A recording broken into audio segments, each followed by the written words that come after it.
Thank you నిన్న అండి. ఏదో అంటే సోషల్ మీడియాలో ఏదో మీరు కామెంట్ చేసినట్టు కొద్దిగా అనిపిస్తుంది, ఇండస్ట్రీలో నిలబెట్టుకోవాలంటే కొద్దిగా ఇబ్బంది పడ్డారని ఏదో అడిగినట్టు, ఏంటంటి? ఏదో కమిట్మెంట్ గురించి ఏదో మాట్లాడినట్టుగా వచ్చింది ఒకటి ఎక్కడో. నేనా? ఆ, నేను మాట్లాడలేదే. ఇంటర్వ్యూలో ఎక్కడో ఆహా! మాట్లాడినట్టు. కాదు, కాదు.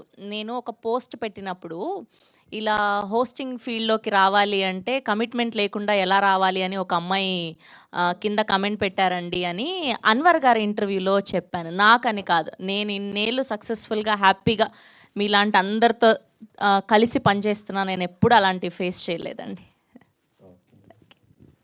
కాదండి, ఇప్పుడు ఇన్ని ఇన్ని సంవత్సరాలు నిలదొక్కోవాలి అని 50 ఏళ్ళు అంటే నేను కూడా కమిట్మెంట్ ఉండాలి కదా. ఆల్రెడీ మీకు ఉంది కదా సార్ కమిట్మెంట్. కమిట్మెంట్ ఉంటే కానీ కమిట్మెంట్ ఇచ్చి ఉంటే కదా మీరే ఆలోచిస్తారు. సార్ ప్రొడ్యూసర్ గారు, సార్ వీటి మధ్యలో అంటే వంశీ గారు మంచిగా ఒక చెట్టుకి ఫ్రూట్ అంతా రెడీ అయినాక వచ్చి కరెక్ట్గా మంచిగా ఎలా కోయాలి అని చెప్తారు ఆయన. ఆ, ముందు మీకు ఎలాగ అనిపించింది? సుహాస్తో మీరు ట్రావెల్ చేసినప్పుడు ఈ బడ్జెట్స్ అన్నీ కూడా కరెక్ట్గా మ్యాచ్ అయ్యాయా? కరెక్ట్గా మ్యాచ్ చేయండి. మేము అన్నీ సూపర్వైజ్ చేసుకొని టైం టు టైం అన్నీ చెక్ చేసుకుంటూ ఉన్నాం. సో వీఆర్ అండర్ కంట్రోల్ అండి. అంటే ఇది ఫస్ట్, నాకు తెలిసి ఇది ఫస్ట్ ప్రాజెక్ట్ మీది. దీని తర్వాత కూడా ఇమ్మీడియట్గా చేయడానికి రెడీ అయిపోతున్నారంటే ఎంత జోష్ ఎక్కడి నుంచి వచ్చింది? అంటే తెలుగులో ఫస్ట్ అయిందండి. కన్నడలో ఆల్రెడీ 3 సినిమాలు రిలీజ్ అయ్యాయి. ఓకే, అందుకనే అంటారా? సుహాస్ గారు, మీరు సెలెక్ట్ చేసుకున్నాక ఇలాంటి ప్రమోషన్స్ ముందు రెడీ ఇలా ఉంటాయని చెప్పి స్టార్ట్ చేసుకుంటారా, లేకపోతే ముందు నుంచి ప్లాన్తో చేస్తారా సార్?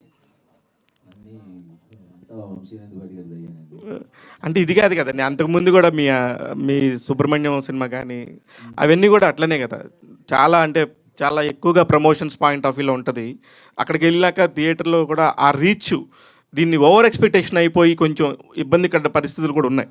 ఇంత ప్రమోషన్ అయితే ఏ సినిమాకి చేయలేదు సార్ నాకు తెలిసి కదా. అదే అంటే ఈ సినిమా మీద అంత నమ్మకంతో ఉన్నాం, అన్ని స్క్రీన్లు నాకే అర్థం కావట్లేదు ఇది ఏంటి నిజమా అలా. పొద్దున యూఎస్ఏ డిస్ట్రిబ్యూషన్ అతనితో కూడా మాట్లాడితే ఏం చేస్తున్నారు అంటే యాడ్ చేసుకుంటూ వెళ్ళిపోతున్నాం అంటున్నాడు. సరే, ఓపెనింగ్ ప్రీమియర్స్కి వచ్చే కలెక్షన్స్ ఏదైతే ఉందో దాంతో సేఫ్ అయిపోతారు అన్నట్టుగా ఒక టాక్ మాట్లాడుతున్నారు, నిజమేనా సార్ అది? దాంతో సేఫ్ అయిపోతామన్నా, వస్తే హ్యాపీ. యూఎస్ బుకింగ్స్ అయితే చాలా బాగున్నాయి. అదే సార్, 650 నెంబర్ అనేది చాలా పెద్ద విషయం. అవును, మీరు ఒక ప్రీమియర్స్ అన్నిట్లో వేయట్లేదుగా, ప్రీమియర్స్ వేసేది ఇక్కడ ఓకే, ఆఫ్ కోర్స్. అయితే ఈ 3 daysలో సేఫ్ అయిపోతారంటారా? పక్కా అయిపోతాం. అదే నా పాయింట్. 100% అవుతాం. దేవుడి దయ వల్ల ఆడియన్స్ మాకు బ్లెస్ చేస్తే మమ్మల్ని 100% సేఫ్ అయిపోతాం. ఆల్ ద వెరీ బెస్ట్ అండి. వంశీ గారు సార్, ఎక్కడ సార్? ఇంతకు ముందు ఒక మూవీ వచ్చింది మనకి, గర్ల్ ఫ్రెండ్, ఇది సారీ మొన్న కపుల్ ఫ్రెండ్లీ వచ్చేటప్పుడు ఆయన కూడా అన్నారు, అంటే నేమ్ చేంజ్ చేస్తారా లేదంటే ఏ సర్టిఫికేట్తో వెళ్ళిపోతారంటే మాకు కంటెంట్ మీద నమ్మకం ఉంది, మేము ఏతో వెళ్ళిపోతాం అన్నారు.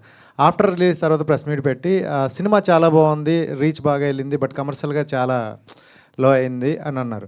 సో మీరు చూసుకుంటే చాలా పాజిటివ్గా ఉంది, అందరు కూడా సినిమా మంచి టాక్ ఉంది, బట్ కమర్షియల్గా ఏమైనా డౌన్ అవుతుందని భయం లేదు సార్? నాకు అసలు భయం లేదు కమర్షియల్గా, ఎందుకంటే మేము చాలా నమ్మకంతో, చాలా హానెస్టీతో తీసిన సినిమా. సో అంతే హానెస్టీతో మాకు ఆడియన్స్ కూడా లవ్ని మాకు వెనక్కిస్తారని మేము బిలీవ్ చేస్తున్నాం.